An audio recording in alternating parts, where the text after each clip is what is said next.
का बहुत important chapter पढ़ेंगे लिपनकोट की बुक से एंटी कैंसर। इसमें सबसे पहले आप लोगों ने इसकी क्लासिफिकेशन याद करनी है। एंटीमेटाबोलाइट्स होते हैं, antibiotic alkylating agents, microtubule inhibitors होते हैं, steroids and their antagonism, monoclonal antibodies, tyrosine kinase inhibitor और अदर्स भी आपने देखने हैं। आज हम इनमें डिटेल में पढ़ेंगे सारी ड्रग्स को। और इसमें इंपॉर्टेंट क्वेश्चन जो हम ये है, जो अक्सर पेपर में लॉन्ग क्वेश्चन आता है, प्रिंसिपल ऑफ कैंसर कीमोथेरेपी।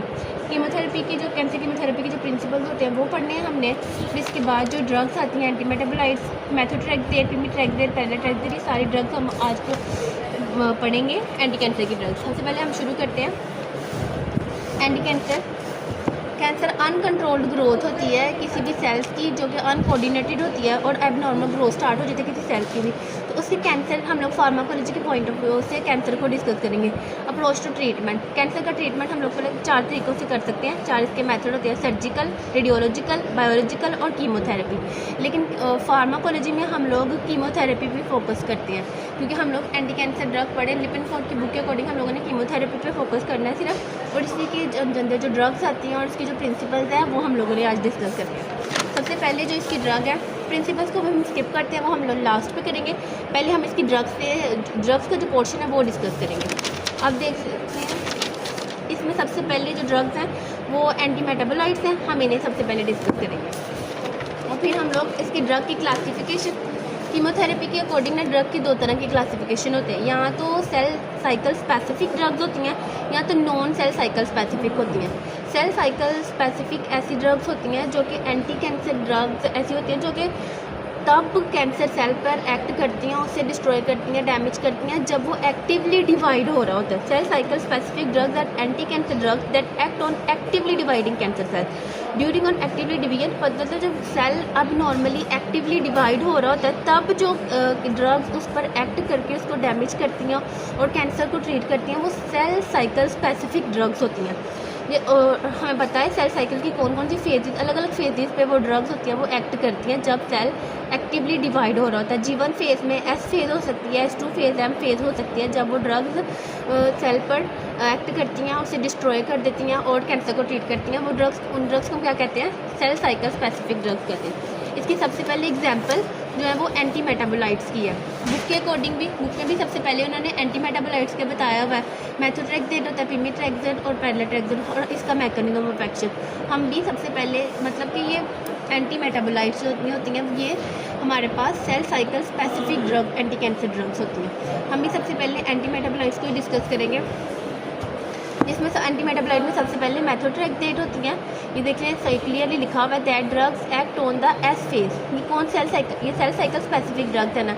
तो ये एस फेज के ड्यूरिंग सेल साइकिल के एस फेज के ड्यूरिंग सेल के ऊपर एक्ट करते हैं जब वो एक्टिवली डिवाइड हो रहा होता है तब उसके ऊपर एक्ट करते हैं, उसको डिस्ट्रॉय करते हैं, कैंसर को ट्रीट करते हैं। इसमें सबसे अब इसके अदर एंटीमेटाबोलाइट्स होती हैं वो पिमिट्रेक्सेट होता है, पैराट्रेक्सेट होता है, फ्लुडेराबाइन, सेटेराबाइन और कैप्सिटाबाइन। हम इनके मैकेनिज्म एक्शन पढ़ेंगे जैसा कि बुक में बताया हुआ है।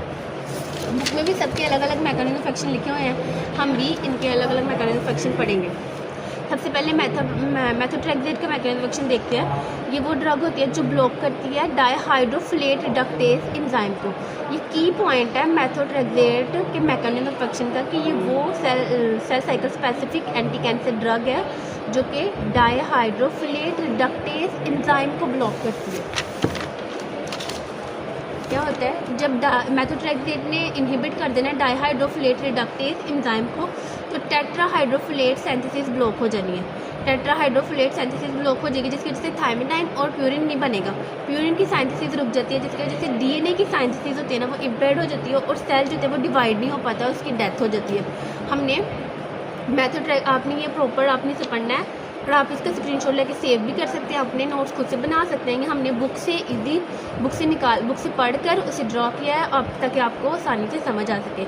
मेथोट्रेक्सेट क्या करता है, सबसे पहले याद रखें मेथोट्रेक्सेट क्या है, एंटी मेटाबोलाइट्स है cell cycle specific anti cancer drug है। 2 पॉइंट हो गए, पहला कि ये एंटी मेटाबोलाइट्स है, दूसरा पॉइंट कि ये सेल साइकिल स्पेसिफिक ड्रग है, तीसरा पॉइंट कि ये क्या करता है, इसका की पॉइंट मैकेनिज्म एक्शन का ये डाईहाइड्रोफोलेट रिडक्टेज एंजाइम को इनहिबिट कर देता है, जिसकी वजह से टेट्राहाइड्रोफोलेट सिंथेसिस नहीं हो पाती। और हमें पता है कि डाईहाइड्रोफोलेट से फिर टेट्राहाइड्रोफोलेट बनता है, फिर देन टेट्राहाइड्रोफोलेट से इंपॉर्टेंट कंपोनेंट बनती है डीएनए के, जिससे डीएनए बनना होता है, जैसे कि थायमाइन और प्यूरिन की सिंथेसिस होती है, फिर डीएनए की सिंथेसिस होती है। अब मेथोट्रेक्सेट क्या कर रहा है कि ये उस एंजाइम को ही ब्लॉक कर देता है, जिस डाईहाइड्रोफोलेट रिडक्टेज एंजाइम को ब्लॉक कर देता है, जिसकी वजह से टेट्राहाइड्रोफोलेट की सिंथेसिस नहीं हो पाती और फिर आगे थायमाइन और प्यूरिन नहीं बन पाते, और फिर डीएनए के इंपॉर्टेंट डीएनए बनने के लिए इनकी नीड होती है। जब यही नहीं बन रहे तो डीएनए की सिंथेसिस इम्पेयर्ड हो जाती है और सेल क्या होता है, वो डिवाइड नहीं हो पाता और उसकी डेथ हो जाती है। इस तरह मेथोट्रेक्सेट क्या करता है, कैंसर को ट्रीट कर देता है। उसके बाद हमारे पास आगे मेथोट्रेक्सेट के यूजेस हैं, ये भी हमने बुक में से लिखे हैं। बुक में उनके थेरेप्यूटिक यूजेस जो लिखे हुए हैं मेथोट्रेक्सेट के, यहाँ पर जो मेथोट्रेक्सेट की बुक में, लिपिनकोड की बुक में यूजेस लिखे हुए हैं, उसकी हमने ये नोट्स बनाए हैं ताकि आपको आसानी से समझ आए चीज़ों की। मेथोट्रेक्सेट क्या ट्रीट करता है, ल्यूकीमिया को ट्रीट करता है, लिम्फोमा को, ब्रेस्ट कैंसर को ट्रीट कर सकता है, हेड और नेक कैंसर को, और कोलोरेक्टल कैंसर को, पैनक्रियाटिक कैंसर को। देखिए जो इसकी क्लास है ना एंटी मेटाबोलाइट्स, मेथोट्रेक्सेट, पिमीट्रेक्सेट, पैरालेट्रेक्सेट, सिडाराबाइन, एप्सिटाबाइन, ये सारे एंटी मेटाबोलाइट्स हैं। तो इनके थेराप्यूटिक यूजेस होते हैं ना, वो किसी हद तक सेम होते हैं और एडवर्स इफेक्ट भी इनके किसी हद तक सेम होते हैं। इस वजह से थेराप्यूटिक यूजेस आप इस क्लास में सब में ये लिख सकते हैं, लेकिन मैकेनिज्म ऑफ एक्शन हम इन सबका अलग अलग डिस्कस करेंगे। एडवर्स इफेक्ट होते हैं ना मेथोट्रेक्सेट के, उसमें माइलोसुप्रेशन होता है, मतलब कि मेथोट्रेक्सेट हमें पता है कि एक एंटी कैंसर ड्रग है। तो जो एंटी कैंसर ड्रग्स होती हैं ना, वो सिर्फ हमारे कैंसर से हमारी बॉडी में जाके कैंसर सेल्स को टारगेट नहीं करती, बल्कि वो नॉर्मल सेल्स को भी टारगेट करती हैं। इसी तरह मेथोट्रेक्सेट होता है, वो वाइट ब्लड सेल्स को भी, रेड ब्लड सेल्स को भी और प्लेटलेट्स को भी टारगेट करता है और उनकी क्वांटिटी हमारी बॉडी में क्या कर देता है, कम कर देता है। ये इसका सीरियस एडवर्स इफेक्ट है, माइलोसुप्रेशन उसे हम कहते हैं। माउथ अल्सर्स, मुंह में ना पेशेंट की जब वो कीमोथेरेपी ले रहा होता है एंटी कैंसर ड्रग मेथोट्रेक्सेट, उसके क्या होता है कि मुंह में ना जख्म से बन जाते हैं, उसे कहते हैं माउथ अल्सर हो जाती है और सोर थ्रोट्स बन जाते हैं। ये इसके एडवर्स इफेक्ट है, जो कि कॉमन एडवर्स इफेक्ट है एंटी कैंसर ड्रग्स के। उसके बाद हमारे पास हेपेटोटॉक्सिसिटी है, क्योंकि ये क्या करता है कि ये लीवर पे भी इफेक्ट करता है और लीवर के जो एंजाइम्स होते हैं ना, उसको एलिवेट कर देता है मेथोट्रेक्सेट। हेपेटोटॉक्सिसिटी कॉज करता है, इसका जो है थर्ड एडवर्स इफेक्ट है मेथोट्रेक्सेट का। हमारी किडनी पे भी एक्ट करता है, तो नेफ्रोटॉक्सिसिटी भी काज कर सकता है, पल्मोनरी टॉक्सिसिटी भी काज करता है, जिसकी वजह से हमारे लंग्स को अफेक्ट करता है, जिसकी वजह से हमें कफ होती है। बुक में ड्राई कफ लिखा हुआ है, कफ होती है और ब्रीथलेसनेस होती है। एलोपेसिया, पेशेंट के बालों पर ये एक्ट करेगा, मतलब कि उसके जो हेयर के सेल्स होते हैं उनके हेयर फॉलिकल्स पे इफेक्ट करता है और उस एलोपैथी मतलब उसके बाल झड़ना स्टार्ट हो जाते हैं। और जीआईटी मतलब हमारे स्टमक पर भी अफेक्ट होता है इसको, तो जीआईटी अपसेट मतलब कि नोजिया, वोमिटिंग, डायरिया, ये कॉमन होते हैं। उसके बाद टेरेटोजेंसिटी, टेरेटोजेंसिटी मतलब कि ये फीटस, प्रेग्नेंट वुमेंस को हम लोग मेथोट्रेक्सेट नहीं दे सकते, उसमें ये कॉन्ट्रा इंडिकेटेड होता है, क्योंकि ये उसके फीटस को अफेक्ट करके तो अबॉर्शन वगैरह ये सबको मिसकैरेज कर सकता है। इस वजह से ये कहते हैं कि ये टेरेटोजेंसिटी कॉज करता है सर। उसके बाद बुक हमारे पास नेक्स्ट ड्रग है जो बुक में लिखी हुई है, ये हम ये करेंगे 5-फ्लूरोयूरासिल। हम ये ड्रग आगे डिस्कस करेंगे। बुक में भी इसका मैकेनिज्म ऑफ एक्शन लिखा हुआ है और हम इसके मैकेनिज्म ऑफ एक्शन को सबसे पहले डिस्कस करेंगे। देखिए ये जो होता है ना, इसे 6-MP भी कहते हैं। ये क्या करता है कि ये प्यूरिन की सिंथेसिस को इनहिबिट करता है। जैसे कि मेथोट्रेक्सेट था, वो क्या कर रहा था, मेथोट्रेक्सेट वो एंजाइम को ब्लॉक कर रहा था, डाईहाइड्रोफोलेट रिडक्टेज एंजाइम को ब्लॉक कर रहा था, देन टेट्राहाइड्रोफोलेट सिंथेसिस की ब्लॉक हो रही थी, प्यूरिन और थायमाइन की सिंथेसिस रुक रही थी और डीएनए नहीं बन रहा था और सेल की डेथ हो रही थी। इस तरह ये भी क्या करेगा 6-MP, ये भी डीएनए के कंपोनेंट की सिंथेसिस को इनहिबिट कर रहा है, जो कि प्यूरिन जिसकी ज़रूरत होती है डीएनए की सिंथेसिस के लिए, तो ये इनहिबिट कर रहा है प्यूरिन की सिंथेसिस को, जिसकी वजह से डीएनए और आरएनए की सिंथेसिस ब्लॉक हो जाती है और सेल डिवीजन ब्लॉक हो जाती है और सेल की डेथ होती है।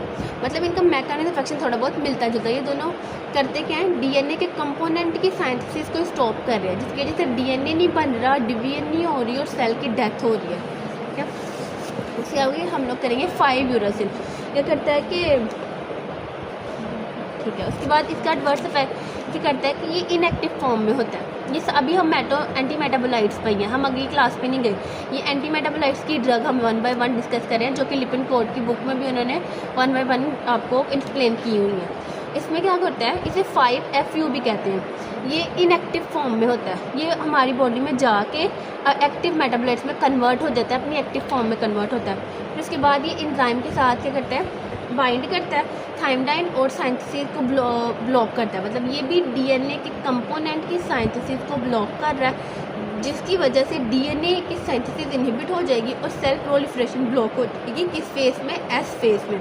अब यहाँ से याद रखें कि हम लोग सेल साइकिल स्पेसिफिक ड्रग को ही डिस्कस कर रहे थे, जिसमें हम लोगों ने सबसे पहले एंटी मेटाबोलाइट्स पढ़ रहे थे, और ये one of the anti metabolites drug है इंपॉर्टेंट, जिसके हमने मैकेनिज्म एक्शन को पढ़ा कि वो क्या कर रहा है कि इंपॉर्टेंट कंपोनेंट्स होते हैं डीएनए के, जिससे मिलकर डीएनए ने बनना होता है। थायमाइड की सिंथेसिस को ब्लॉक करता है। पहले इनएक्टिव होता है, बॉडी में जाके एक्टिव होता है, एक्टिव फॉर्म में कन्वर्ट होता है, थायमाइड की सिंथेसिस को ब्लॉक करता है, जिसकी वजह से डीएनए की सिंथेसिस इनहिबिट हो जाती है, सेल प्रोलिफरेशन ब्लॉक हो जाती है ड्यूरिंग एस फेज, सेल की डेथ हो जाती है। उसके बाद हम लोग cell cycle non specific drugs पढ़ेंगे, ठीक है। अभी हम इस पोर्शन में कुछ इंपॉर्टेंट ड्रग्स डिस्कस करेंगे, फिर नेक्स्ट पोर्शन में हम लोग बाकी ड्रग्स इसके डिस्कस करेंगे और प्रिंसिपल भी पढ़ेंगे। Cell cycle non specific drugs ऐसी ड्रग्स होती हैं, cell cycle non specific anti cancer drugs are chemotherapeutic agent that can act on cancer cell at any phase of the cell cycle, including resting phase. They do not require the cell to be actively divided. अब इसके definition का मतलब ये है कि non cell cycle specific drugs होती हैं ना, ज़रूरी नहीं कि वो कैंसर सेल पर तब एक्ट करें, तब उसे डैमेज करें जब वो एक्टिवली डैमेज हो रहा हो। ये रेस्टिंग फेज में भी कैंसर सेल पे एक्ट कर सकते हैं, तो उससे डैमेज कर सकते हैं, ठीक है। ज़रूरी नहीं कि सेल एक्टिवली डिवाइड हो। They do not require the cell to be actively dividing. हमने पढ़ा था ना कि वो सेल साइकिल फेज़ के दौरान, सेल साइकिल के दौरान किसी भी फेज़ में, एम फेज़ में, एस फेज़ में, जी फेज़ में वो उस पर एक्ट करती थी सेल साइकिल स्पेसिफिक ड्रग्स, और उसको किल करती थी, डैमेज डेथ कॉज करती थी सेल की, और कैंसर को ट्रीट करती थी। लेकिन cell cycle non specific drugs होती हैं, इनको एक्ट करने के लिए ज़रूरी नहीं है कि सेल एक्टिवली डिवाइड हो रहा होगा तो ये उसके ऊपर एक्ट करेगी, उनके लिए ज़रूरी था। ये एक्टिवली डिवाइड नहीं भी हो रहा होगा तो ये उससे डैमेज करेंगी और कैंसर को ट्रीट करेंगी। They do not require the cell to be actively dividing. इसमें जो ड्रग्स आती हैं लिपिन-कोड के बुक में से अकॉर्डिंग, वो एंटीबायोटिक और अल्कालाइटिक एजेंट्स आती हैं। अब हम लोग एंटीबायोटिक पढ़ेंगे और अल्कालाइटिक एजेंट्स करेंगे। इन्होंने देखे सबसे पहले बुक में एंटीबायोटिक का, एंटीबायोटिक में हम लोगों ने इन्होंने जो ड्रग्स डिस्कस की हुई हैं, हम भी वही ड्रग डिस्कस करेंगे, और उसके एडवर्स इफेक्ट को बताया हुआ है, तो हम भी इसके एडवर्स इफेक्ट ही पढ़ेंगे। और इसके मैकेनिज्म ऑफ एक्शन को बताया हुआ है उन्होंने बुक में, इधर ये उन्होंने एंटीबायोटिक्स के, सॉरी एंटीबायोटिक किधर चला गया, हाँ एंटीबायोटिक ड्रग्स के उन्होंने मैकेनिज्म ऑफ एक्शन को बताया हुआ है, तो हम भी मैकेनिज्म ऑफ एक्शन को डिस्कस करेंगे सबसे पहले, और एडवर्स इफेक्ट को बताया हुआ है तो हम भी इसके एडवर्स इफेक्ट को ही पढ़ेंगे। एंटीबायोटिक में हम लोगों ने डॉक्सीडोबाइसिन, आइडोडोबाइसिन और एपिडोबाइसिन पढ़ना है, ठीक है। और इनका मैकेनिज्म ऑफ एक्शन क्या होता है कि ये ना ट्रोपोआइसोमरेज 2 को इनहिबिट कर देते हैं। इनके 2 तरह के काम होते हैं। जब एंटीबायोटिक हमारी बॉडी कैंसर के जिसका ट्रीटमेंट चल रहा है पेशेंट को, उसकी पेशेंट बॉडी में जब एंटर होते हैं, एडमिनिस्टर किए जाते हैं chemotherapeutic drug, non cell cycle specific drugs हैं। ये क्या करते हैं कि 2 तरह से काम करते हैं। ये ट्रोपोआइसोमरेज 2 एंजाइम जो होता है उसको इनहिबिट कर देते हैं, और दूसरा ये फ्री रेडिकल्स को जनरेट करते हैं, जिसकी वजह से डीएनए की रिलैक्सेशन क्या हो जाती है, प्रिवेंट हो जाती है।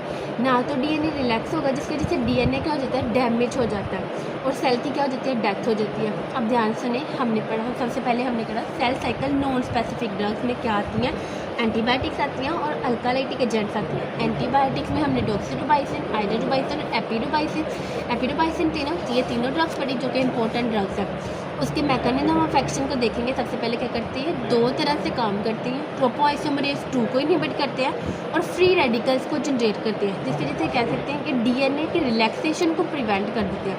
अब डीएनए की रिलैक्सेशन प्रिवेंट हो जाती है तो डीएनए डैमेज हो जाता है, जिसकी वजह से सेल की डेथ हो जाती है। देखिए लिपिन-कोड की बुक में सेम एज इट इज़ ऐसे ही लिखा हुआ है, हमने बस उसे फ्लो चार्ट में कन्वर्ट किया है ताकि आपको इजीली इसकी क्या आ सके, समझ आ सके, और आप इसे अपने इससे देख के अपने नोट्स भी बना सकते हैं ताकि आपको पढ़ने में आसानी हो।